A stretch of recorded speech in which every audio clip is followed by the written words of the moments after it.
Everyone calls Blackbeard a coward, and I'm not going to lie, family, I used to think the same thing. But here's the thing, cowards don't become Yonko. Cowards don't scar Shanks, steal Whitebeard's devil fruit off his literal corpse, and build a fleet of 10 ships stacked with the most dangerous criminals who ever lived. So maybe, just maybe, we've been reading this man completely wrong. Because while everyone's out here glazing Luffy for fighting on vibes and willpower, Blackbeard's been running the only playbook that actually wins. And today, I'm going to break down exactly why. So let's start here. Most pirates in One Piece treat the race to Pirate King like it's a tournament arc. You show up, you throw hands, you win on heart and determination, and the crowd goes wild. And look, I love Luffy. My boy's the main character for a reason. But if we're being dead honest, his strategy is basically a man walking into a casino, putting everything on red, and just winning because the story needs him to. But Blackbeard doesn't gamble like that. Think about what the One Piece world actually rewards. It's not just power, it's positioning.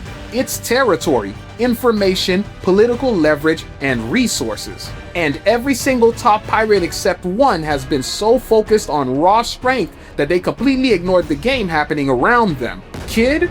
Talented. Gone. Law? Brilliant. Cooked. Doflamingo? Built an empire. Still lost everything because his ego wouldn't let him fold when his hand turned bad.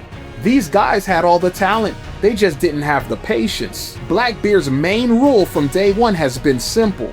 Don't fight a battle you don't need to win. And that might sound soft until you actually trace what that philosophy built him. Think about the Impel Down move. Blackbeard didn't break into the most secure prison in the world to prove he's strong. He went there to recruit for free. He walks into level 6 where the world government literally erased people from history because they were too dangerous to acknowledge, and he turns those men into his crew. That's not a coward move, that's a CEO move. You don't build a business by fighting every competitor. You absorb the best talent available and let your rivals waste energy on each other. And here's a little known fact about Blackbeard that most people don't talk about.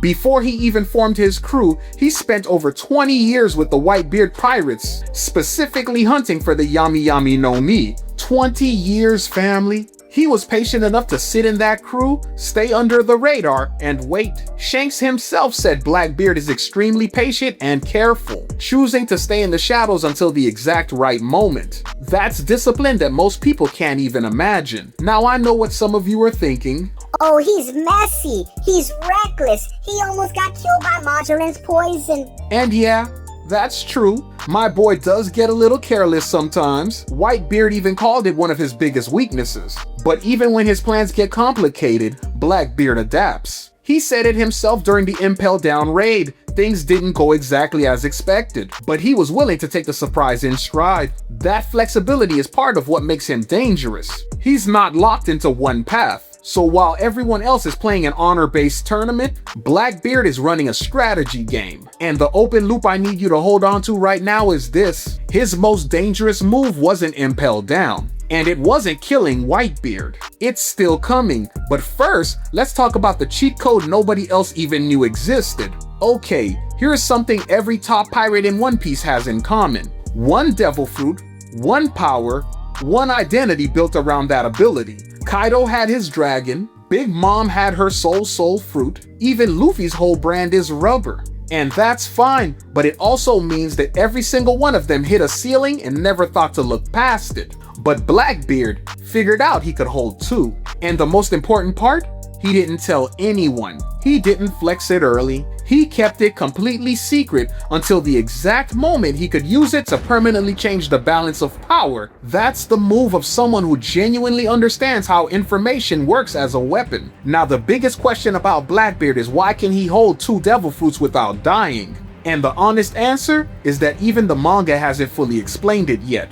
At least as I'm making this video. But Marco said it might have something to do with an abnormal body structure unique to Blackbeard. Something physically different about him that no other human has. There's also the theory connected to his special bloodline, which even the 5 elders acknowledged, though they're keeping the details quiet. What we do know for sure is that he's the only person in history to ever pull it off. So what does he do with this advantage?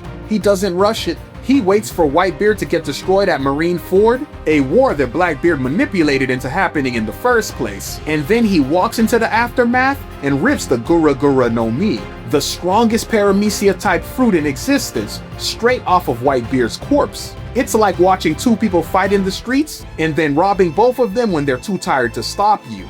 So let's talk about the end game, because this is where Blackbeard's whole strategy clicks into place. Luffy's path to Pirate King requires him to beat literally everyone. The Marines, the world government, every Yonko standing in his way. And again, my boy's going to do it because Oda wrote it that way. But in a real survival game, that path gets you knocked off 9 times out of 10. You can't just run through every wall and hope your body holds up. But Blackbeard path is different. Collect power, let weakened opponents eliminate each other, then force the world to negotiate with you from a position of strength. And family, he's already doing it. While Luffy was training for 2 years and Zoro was getting sliced up on some random island, Blackbeard conquered most of Whitebeard's former territories. 10 divisions, 10 ships, each one led by a captain who's either a legendary criminal, a former Marine admiral, or both. Matter of fact, did you know Blackbeard's bounty right now sits at 3,996 berries? The numbers in that bounty, 9 and 6, can be read as Kuro, which means black in Japanese. Oda put that in there on purpose. The man built an Easter egg into his own villain's bounty. And here's the thing about his crew that nobody respects enough. Luffy's crew runs on love and loyalty, and that's beautiful. But Blackbeard's crew runs on shared ambition and mutual benefit. He literally told Kuzan, nobody said we're all best friends here. The only thing pirates need is aligned interests. That's actually harder to break. You can't manipulate people out of a crew when everyone in it is exactly where they want to be. Also, here's a little known fact that will change the way you see Blackbeard. The man has never once been confirmed to sleep.